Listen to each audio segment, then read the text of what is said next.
If you are a fan of Twitch streamers, or if you are a newer Twitch streamer yourself and you're trying to decide whether or not TwitchCon is for you, you've come to the right place. I have recently wrapped up my first TwitchCon as a fan of some Sims streamers and as someone who recently got Twitch affiliate myself. I know. Thank you to the community. Today, I'm gonna go over my experience with TwitchCon, 5 do's and don'ts for your first TwitchCon, and maybe some other major thing you should be considering before you decide whether or not you're gonna purchase your 2026 or beyond TwitchCon ticket. And make sure you watch the entire video for a chance to win a game code for The Sims 4 Adventure Awaits, and maybe even the Plum Bob headband. Oh, and you know what? Before we get too far into it, hey y'all. Welcome to my channel, vstreetlove. I'm Vanessa, my pronouns are she, her, and on this channel, I like to make silly Sims videos, and sometimes I talk about the events that I've been to. So today, I wanna tell you about TwitchCon. So if you're trying to figure out, first of all, what is TwitchCon, like I was before I went, TwitchCon is basically a meeting place for streamers, gamers, and fans of the Twitch ecosystem. And it's actually put on by Twitch, the platform itself. And in 2025, Twitch held their 10th TwitchCon. So it was the 10th anniversary of TwitchCon. And unbeknownst to me, there was controversy going into it from the jump. We will talk about that a little bit later. So TwitchCon took place in San Diego, California from October 17th through October 19th, 2025. The main things that you can expect from TwitchCon are informational panels, networking panels, and networking events, exploring upcoming products and games on the exhibitor floor, watching fun live performances, meeting new people, making new friends, and getting free stuff. And at cons like this, you'll find people cosplaying, which is basically when people dress up as their favorite characters from video games, movies, TV shows, etc. At TwitchCon, if you're a streamer, you get a chance to connect with like some key decision makers, like people who work for Twitch or people who work for brands that you may want to partner with. And as a fan of Twitch streamers, there's a lot of Twitch streamers who will just show up at TwitchCon and will be milling about around the con while they fulfill their various like sponsorship related opportunities that they're there for. So you get a chance to meet some of your favorite streamers. One of the things that I noticed at TwitchCon that I actually did like a lot was it did feel kind of like diverse. Like there was a lot of body diversity, mobility diversity, and people with like, you know, the artsy vibe, like different color hair colors and that sort of thing. You know what I'm talking about. There were a lot of white people. So if that's something you're thinking about, it's not DreamCon, okay? I have talked about DreamCon before on my channel, so you can check that out. But there were also a lot of Black people as well. And if you're not white or Black and you're like, what about the rest of us? There were the rest of us as well. But I think compared to the fact that DreamCon was my first con ever and TwitchCon is my second con ever, I just appreciated the range of people that I saw at TwitchCon. It kind of made me feel like this was like an inclusive space for differentiating abilities, like visibly. There are actual things that actually happen at TwitchCon that actually challenge that notion, but I'm gonna continue with what I saw, what I observed in my own space. Another highlight of the weekend for me were the various parties and events that were happening. Like at the Sims party, they were celebrating the launch of the Adventure Awaits expansion pack. So they had archery there. You could like practice archery, which was funny. They had like arts and crafts. There was a DJ there for dancing. They had this little booth set up where you could get some freebies that were like Adventure Awaits themed, which was really cute. And at the YouTube party, they had a bunch of little activities and stuff to do because it was held at an arcade. There were also like other parties that, because I didn't know that many people, I wasn't necessarily getting invited to like other parties. I did get invited to a party one night, but I was tired. I was like, I gotta sleep. And I do regret it. I regret it because I ended up having a nightmare that night and I wish I would have just gone to the party if I wasn't gonna get good sleep anyway. Twitch also sells tickets for their own block party event. It is a separate add-on. It's not included with your weekend ticket or your day pass ticket. It's basically like a Taste of the Gaslamp Quarter. If you've ever had like a taste of kind of event where like restaurants from the area give you like sample bites to eat with the purchase of a ticket, like that's what the Twitch block party basically was. And they had like 2 music stages. One was like more karaoke and the other one was like an EDM DJ set. And then they had activities at this little block party. It was cute. You know, I wish that they had more like pop and hip hop music, hip hop and R&B. It was very weird to have like a whole night where the music wasn't really geared for someone like me. And considering that hip hop and rap has really had a moment in the past like year with the whole Kendrick Drake beef, it was just like was specifically odd and absent to not have that music there. And it, you know, to me, I'm like, that you're sending a message. And another fun thing that happens at TwitchCon is kind of like meeting up with friends or making new friends. So for me, when I went to TwitchCon, I was just kind of going by myself. I didn't have any friends or anything that was planning on meeting there. There were a few people I was hoping to see because I had met them at DreamCon, but there was no guaranteed because I'm like, you know, still kind of getting to know them, don't know them that well. But it ended up working out. I ended up making some new friends at TwitchCon, which was so nice. We went to dinner or we maybe grabbed drinks after a long day. And even though it was only for a few days, I felt like I spent a lot of time with these new friends, which was really exciting for me because I was very anxious about traveling across the country without a real plan and not knowing what this con would be. Oh, my anxiety was through the roof. You hear me? But it worked out. I was happy to make new friends. I was happy to spend time with folks. It was a good time. One critique I have for TwitchCon is I think they could do a little bit more for welcoming new folks. TwitchCon is one of those spaces I could tell that they reward people for showing up again and again, and you get rewarded for it, you know, being your third or fourth or fifth or whatever TwitchCon. They love seeing that. And you also get rewarded, you know, the higher up on the tiers you are, right? So if you're just a fan, it's like, who cares? Affiliate, okay, I guess. Partners, yes, our partners. Let's treat our partners special.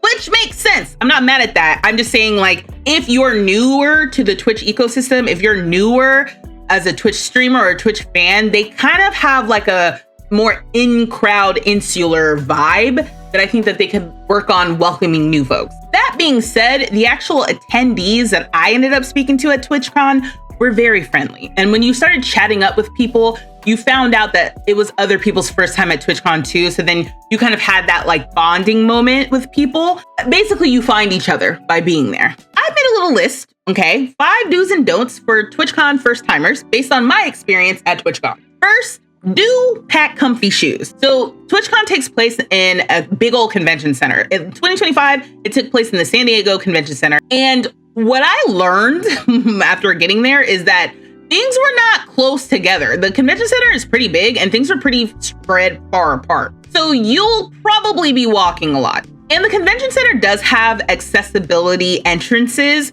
but because I didn't use those specifically, I can't like rate and review them on your behalf. I just want you to know that I did see them. I did see people, you know, in motorized wheelchairs getting around the convention center, but I can't actually speak to what their experience was and whether or not they actually thought that the convention center was easy to get around and pretty accessible. And in general, when you're thinking about packing for either TwitchCon or any other con that you might want to attend, think about, you know, bringing hand sanitizer, deodorant, maybe like wet wipes with you in a like small bag if you're planning on bringing a little bag, or like in your pockets. Bring a portable charger. And if you're gonna bring a charger, maybe bring the cord and the charging block itself that plugs into the wall. Bring a mask, okay? Mask around folks, especially if you're feeling a little coughy, put on a mask. Or sometimes I would like to put on a mask when I was just around too many people, just in case. Yeah, just in case. And if you're kind of sensitive to like loud noises or just like a lot of stimulation, bring earplugs. TwitchCon apparently was giving away earplugs. I found out on like the last day when I got a pair of earplugs, I was like, I could have used this, you know, on day one. And I actually have my own personal pair of earplugs that I bring with me places. It just wasn't on me at the time when I needed them. So that's something I wish I would have remembered, is to just bring earplugs in case you get overstimulated. Now in 2025, they did allow outside drinks, which was helpful. So then it's also like, bring some water. If you don't want to pay for the water in the convention center, I was bringing water from my hotel room. I kept getting these little bottles of water that they would refill. And I'm like, okay, fantastic. I'll bring them with me to the convention center. It's like one less thing to buy, you know? So another do download the app. The app helps you plan what panels or events you're going to be going to. So again, at different cons, they have like informational panels or panels where you can talk about, you know, the industry, or people can share their experiences, or you can learn new skills. And the whole schedule for the whole con is usually available in the app. And in the app, you can add your specific panels or your specific events or whatever that you're trying to attend to your own agenda. So it'll help you keep track at any given time of the day, like what the next thing you might want to attend, what time that is, and what room that's in, and that sort of thing. The TwitchCon app also had a place where you could like message people. I'd never used that. Stranger danger, didn't use that. But I did use it to kind of keep track of like what events I was trying to go to. You know, if there was a meet and greet. For example, The Sims had a meet and greet event where they were giving away the like plumb bob headbands and other swag. And then everyone took a big group picture. It was so cute.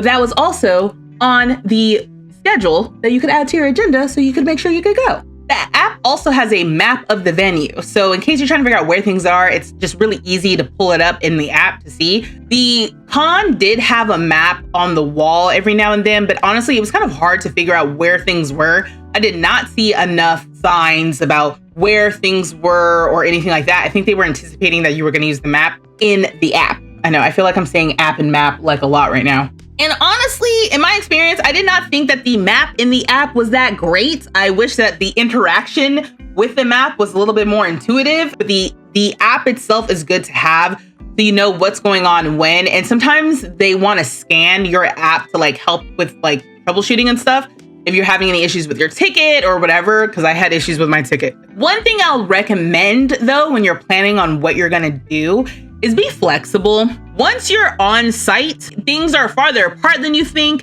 You know, one session will end at 12:15 and the next session starts at 12:15. And if they're on the opposite sides of the convention, it's probably gonna take you 5 minutes, 10 minutes to get to the other side. So, you know, having one or maybe two sessions you really wanna go to, or one or two events you really wanna attend each day is the best thing you could do. And then everything else is kind of like a nice bonus. Okay, last one for the do's. Do go with friends or have an open heart with making new friends. So these types of events are best done with friends, okay? I am newer to making friends who would go to things like a TwitchCon with me. So I don't have like a built-in group of like friends that I can guarantee like, oh, we're all planning to go to these events together. But I noticed when I would talk to people that they would say, yes, I'm here with my friends and we're having a great time. And I can see that if you're kind of like going on a group trip with friends to a place where there's already a pre-established set of things to do, set of people to see, it's very easy to like seamlessly get in there and have fun. But it's also still fun if you go by yourself. So you just need to make sure you have an open heart and you say yes to making new friends. I was invited out to like hang out with folks and just spend time with people. And if I felt like it was a good vibe, I just kind of said yes. And I just, I know I just said stranger danger. Okay, so I am very much a like, I don't know, you know, no new friends. But no, I needed to definitely keep an open mind, keep an open heart, because otherwise it was like, why did I come all the way out there if I wasn't willing to meet people and like spend time with folks? And that's the benefit of going to something like TwitchCon, right? Like, versus just watching the streaming of the different sessions and whatnot online. Because yes, it is TwitchCon. A lot of the panels and info sessions or whatever were streamed, but the benefit of being in person is for that in-person connection with folks and to just kind of be spontaneous. If someone invites you out somewhere, you just kind of say yes. If you want to go grab drinks with someone, you just kind of say yes. And that was fun. That was like really pushed me because I think I've been more reclusive than I would have liked to admit before TwitchCon. And so getting out and about and just kind of being around other people, it was good for me. I could tell it was good for the soul. Okay, next, don't be weird. So one of the things that I thought was a little bit odd about TwitchCon was that people were just like walking around who were, I would say, popular streamers. They just kind of were pretty accessible. And I thought that was odd because I don't know why I thought there would just be a separate space for people who have like a lot of followers or who might be very well known on the platform. If there was, they also were still pretty accessible, like on the floor. Like you might run into somebody or you might see somebody that you're like a big fan of like their content or their streams. And so there's a temptation to kind of like connect with these people and you just don't want to be weird. You don't want to make people feel uncomfortable. If you want to take a photo with someone and they say no, it's like respect that, right? Don't touch people that you don't know without their consent, all those sort of things. Like don't be weird. Even though these people are accessible, you're not entitled to their time, their space, their energy, or their conversation. They're allowed to say no to you and don't be weird about that. That's basically like a big don't. And lastly, in my 5 do's or don'ts situation, don't overextend yourself. I kind of said this earlier about kind of trying to plan one thing a day, but it's very tempting to just keep pushing, keep going, because it can get very exciting.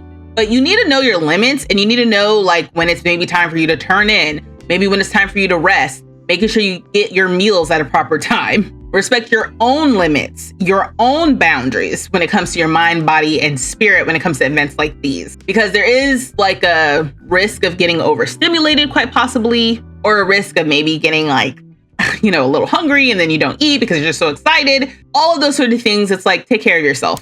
Anyway, so let's talk about some of the fun stuff that I took home with me, okay? I got a lot of free stuff. First of all, here is my badge. Okay, so one of the things that I didn't think about when it comes to cons is that people give away stickers and pins. And the next con I'm going to, I'm making myself a sticker and or a pin, okay? Because you get these little pins and then you can put them on your badge. So I actually got this from the creator Pacific Creative, if you know who that is. They're a Sims creator. And they may also play other games. I just met them at the Sims party. Twitch at one point had like some pronoun little pins. So I got one of those. And then there's another creator named Kim. I'll make sure to add her in the description as well, who gave me this little heart pin. And then, yeah, this was my badge with my name on it. And then I had all my little guilds that I want to be a part of. I'm actually not a part of any guilds right now. And my badge, this was actually the color of the badge if you were a community member versus an affiliate versus a partner. And let me tell you, when I arrived at TwitchCon, I thought I was an affiliate.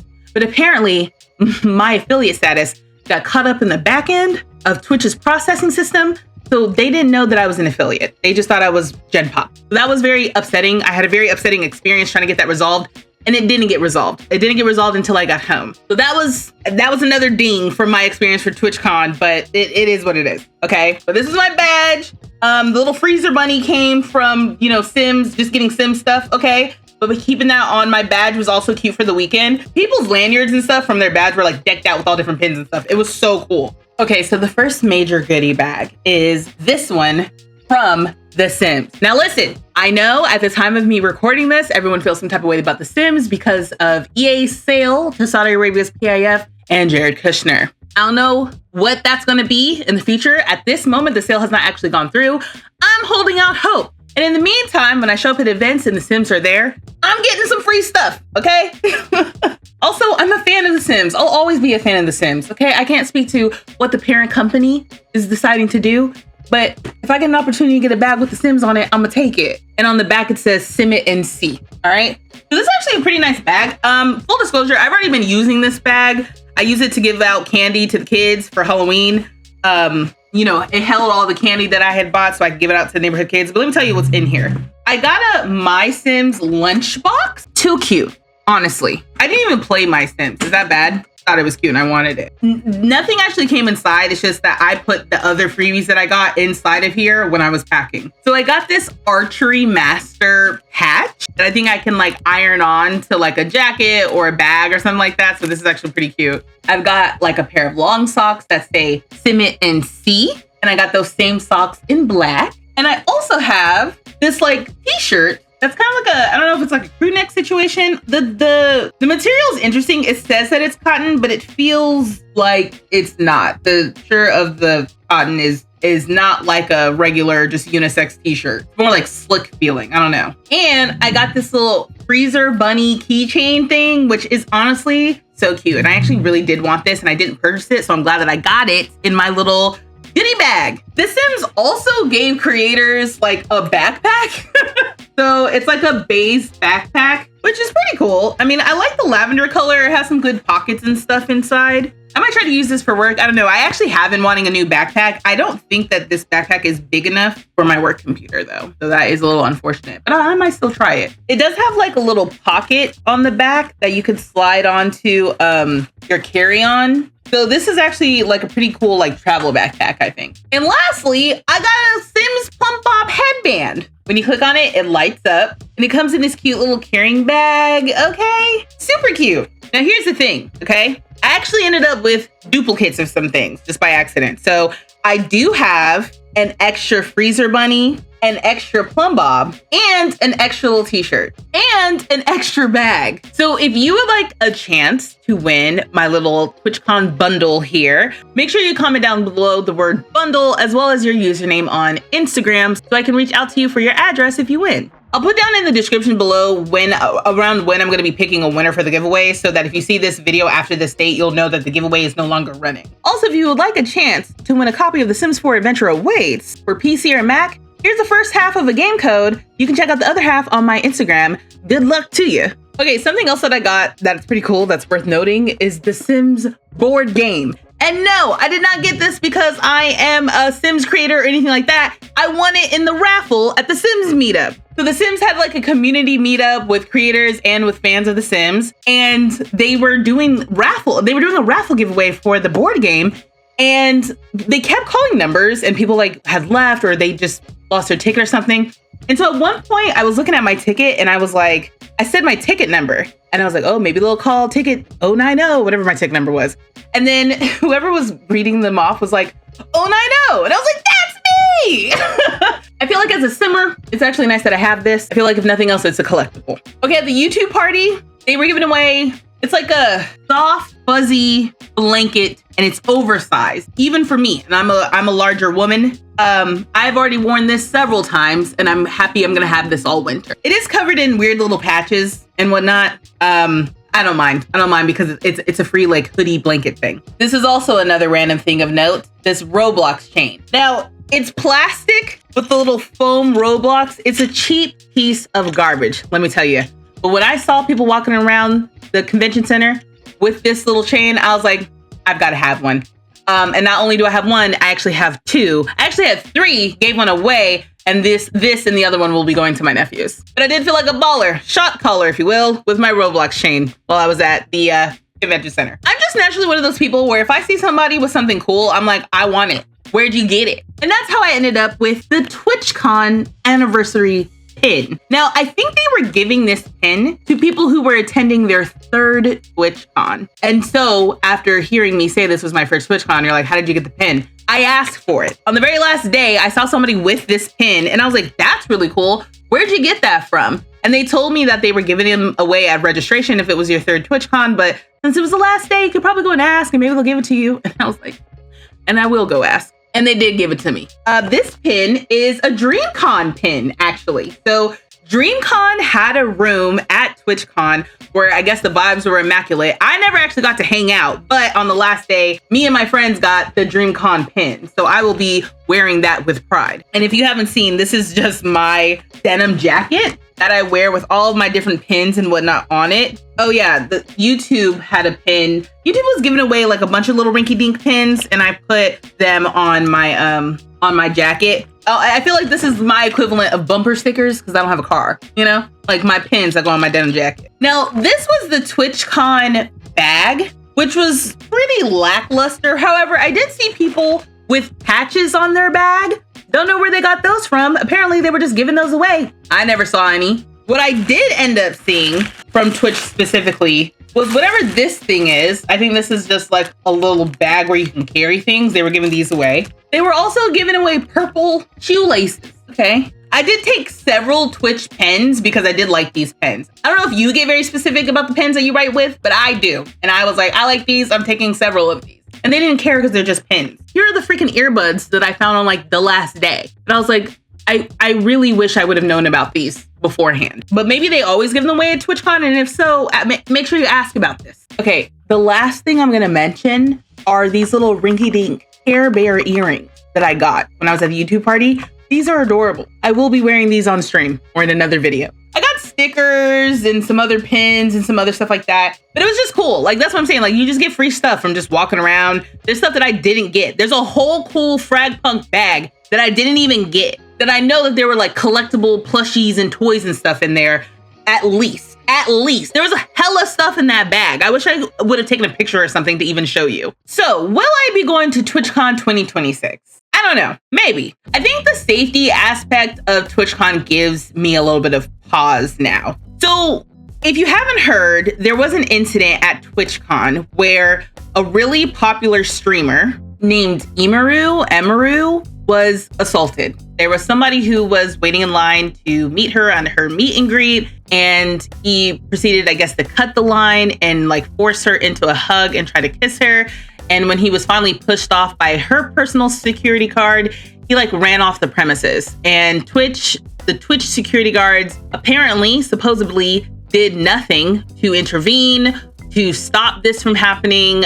They didn't even know it was happening, supposedly. And, you know, the controversy that I kind of alluded to at the beginning of the video was that there were some big name streamers who kind of came out and said that they did not want to or would not be attending TwitchCon because of concerns over safety. I'm new to the Twitch universe. I wasn't like super abreast of these concerns, but basically this streamer, Emaru, come out and said that she's not coming to TwitchCon anymore after having been there on and off for the last 10 years.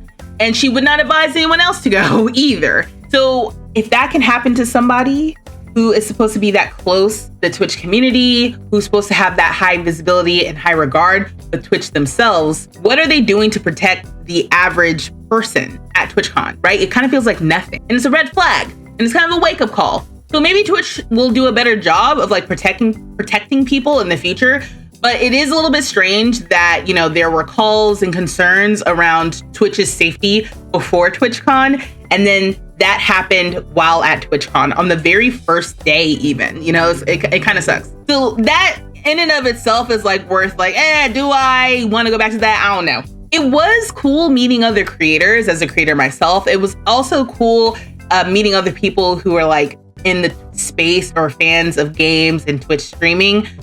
If you are somebody who likes to hang around in like chats of like your favorite streamers, you know, I could tell that even community building around being in the same chat as like your favorite streamer was happening, because I would walk past people and they'd be like, oh, I'm so-and-so, you know, I'm so-and-so username in the chat. And they would connect. And that was really cool to see, like basically bringing what you love about the Twitch community and Twitch streaming and that sort of thing in real life and being able to connect in person was really cool. I feel like that is invaluable, but in a space that's not really prioritizing safety, especially safety for the talent, the people who make Twitch what it is, I don't know about that. Depending on what they say that they're gonna do about safety in the future, depending on how it fits into my goals as a creator and a gamer and a streamer in the future, I may go to TwitchCon 2026. Maybe I'll give 2026 a little pause, maybe see what they do, check it out maybe in 2027. I don't know, we'll see. I've also gotten conflicting, just kind of like personal accounts of the viability of TwitchCon itself. You know, someone did tell me that they thought that the exhibitor hall was the smallest it's ever been, while someone else told me that they think that TwitchCon is kind of like still an important place to be if you're a creator. So I don't know. I'm getting mixed signals about how strong TwitchCon is as a staple in the